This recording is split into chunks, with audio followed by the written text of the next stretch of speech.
Hello, I'm Heather Johnson. It is my honor to be with you tonight. Typically, I would be up on a stage sharing my vision for Council for Children's Rights. But this year we had to get a little more creative to get our message about the work of Council to you. You are watching because someone saw in you the ability to make this community stronger and to make the life of vulnerable children brighter. You are watching because you support causes that make real change in the lives of children. You are here because we need you and a child needs you.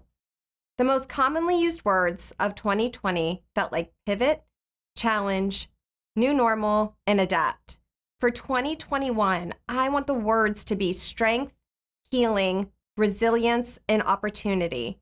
Your support can and will bring strength, healing, resilience, and opportunity to thousands of children in our community.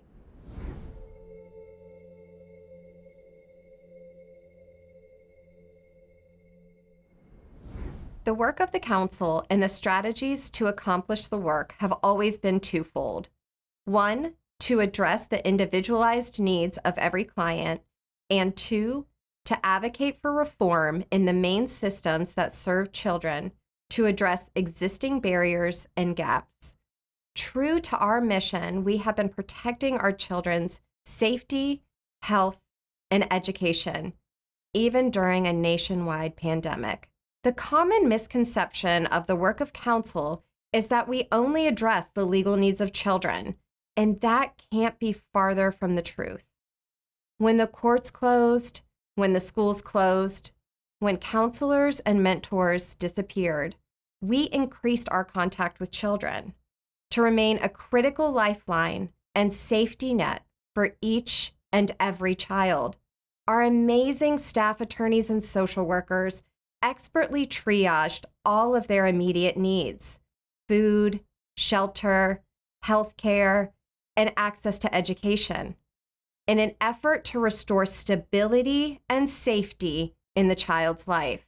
While serving the individual needs of our children, we also increased our system's advocacy.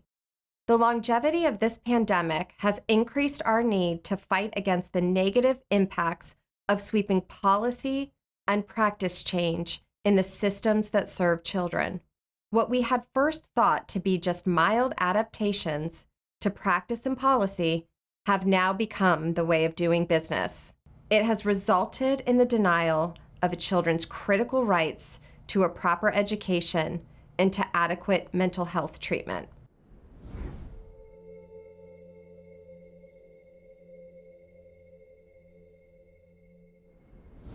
At the Council, we have been very concerned about our children in congregate care, specifically children in locked mental health facilities, hospitals, group homes, and detention centers.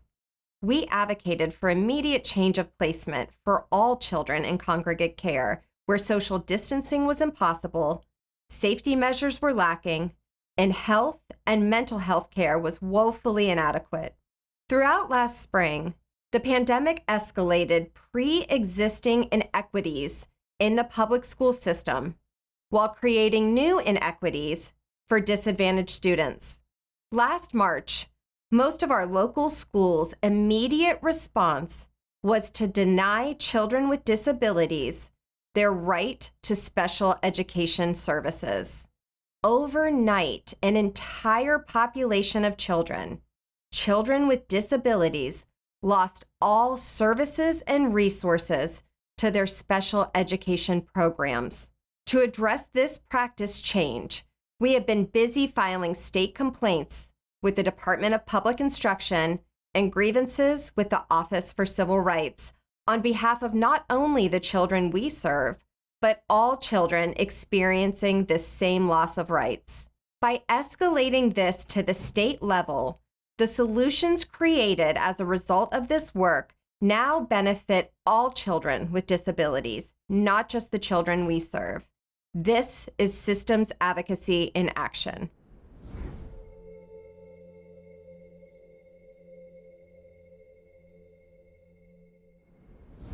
Our education law program is not the only program seeing an increase in children's needs. Our custody advocacy program has also seen an increase. When we talk about our custody practice area, we describe this work as being the voice for children in high conflict custody battles. But what does this mean for the kids we serve? Well, first, what do we mean by high conflict? High conflict is a direct result of the presence of domestic violence, substance abuse, medical neglect, food insecurity, abandonment, unmet educational needs, and unaddressed mental health issues. When we were appointed, we were on an urgent mission to stabilize the life of that child. We are also seeing an increase in our mental health work.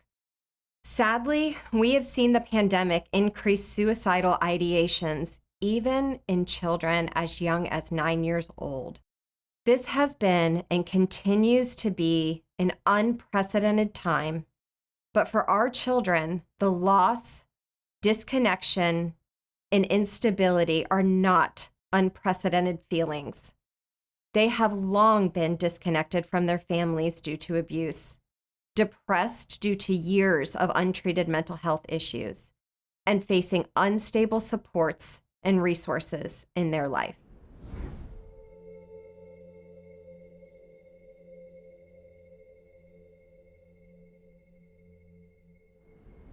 The coronavirus pandemic is not the only pandemic we are facing as a community and as a nation. Racism, along with ongoing systemic discrimination against people of color, is the other pandemic we face. And more specifically, it is a pandemic for the children we serve. Our children are all court involved, often through no fault of their own. And the majority of our child clients are Black and brown. We must bring awareness to the fact that there exists two legal systems in our nation, one for white children and one for children of color. We see that disparity in the data we collect on the children we serve, especially in the area of juvenile justice. And this disparity has not changed in the decades that counsel has been serving the most vulnerable children in our community. We now have the opportunity, through a change in law which raised the age of juvenile jurisdiction, to serve even more children and fight against the racial injustice embedded in our systems. At the council, racial justice must be our focus every day, not just a day or a month, but every day. It is a muscle that must be regularly exercised to stay strong.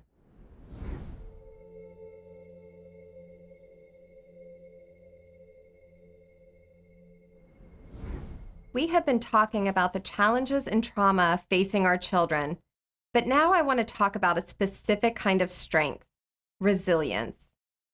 What we have seen in the research around resilience is that the top factor that predicts a person's resiliency is having at least one close and secure relationship. This is what we cultivate in every relationship we have. Being a constant and consistent support in a child's life, even after their legal matter has closed, is what we value and what they truly need. One of the first questions we ask our children when meeting them is, "What do you need?"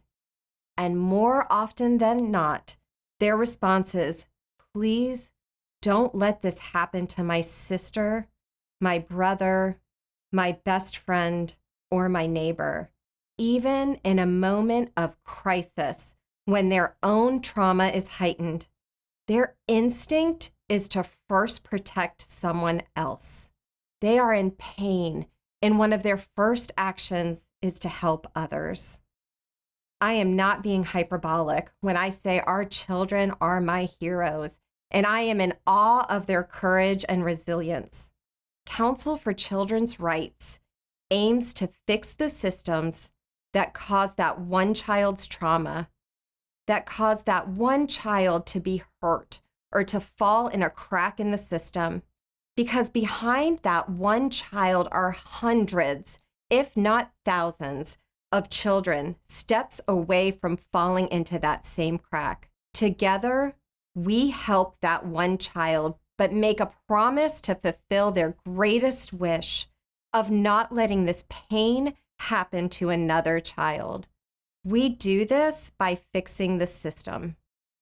I hope you will join me in shining your light in this darkness. These kids are stars. Don't let their lights go out. Thank you.